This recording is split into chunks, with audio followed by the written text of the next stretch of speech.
Jordan, good to see you. A fun one today. The 4 expenses retirees almost always underestimate. It is so important to nail down those known expenses in retirement so you can build an income plan around them. And the number one cost that we all almost always underestimate is healthcare. Medicare doesn't cover everything, and long-term care can wipe out your savings if you don't have insurance.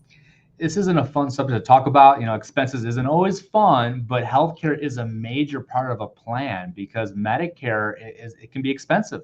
Your Part B, your Part D. We in our office, we have a Medicare specialist that all he does is help our clients with Medicare, and he reviews it each and every year to make sure in the best coverage and the best plan and paying the least amount for that, because that's a big expense. Plus, it kind of dominoes with taxes because if you make a lot one year, there's a 2-year look back where 2 years later, you might have more Medicare Excess B premium. So we got to make sure we look at the Medicare costs.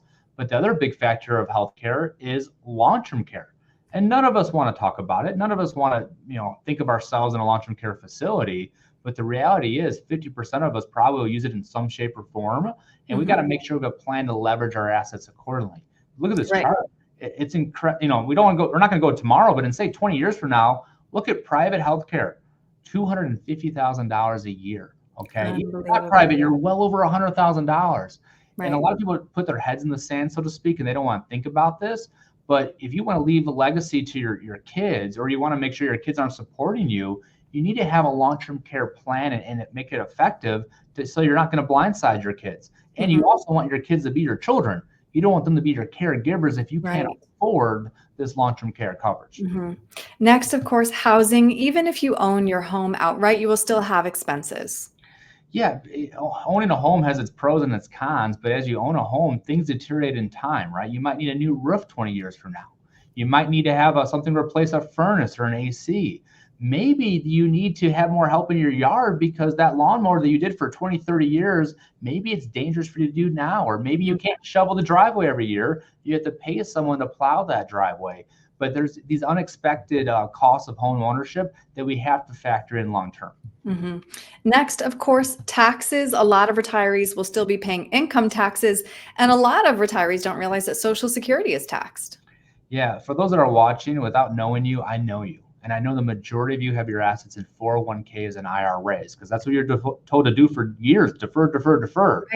But then when you retire, now you have to pay out the tax on those IRAs and 401ks, and that impacts how much you pay on Social Security. That impacts your overall income tax rates, and income taxes are going higher in the future because the government needs money.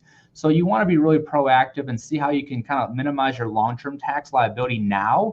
Even before you're retired, do some strategies now because small hinges move large doors, and small tweaks now can put you in a better position for the future. Now, the only fun expense we have on this list, travel and leisure. We want to enjoy this hard-earned retirement.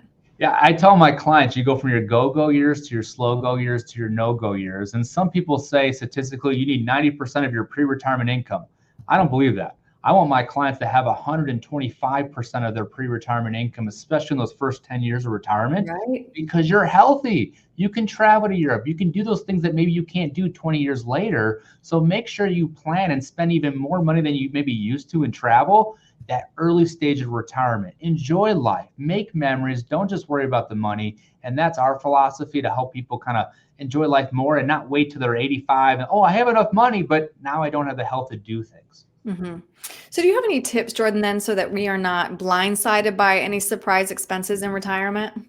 The biggest tip I can give is have a comprehensive plan.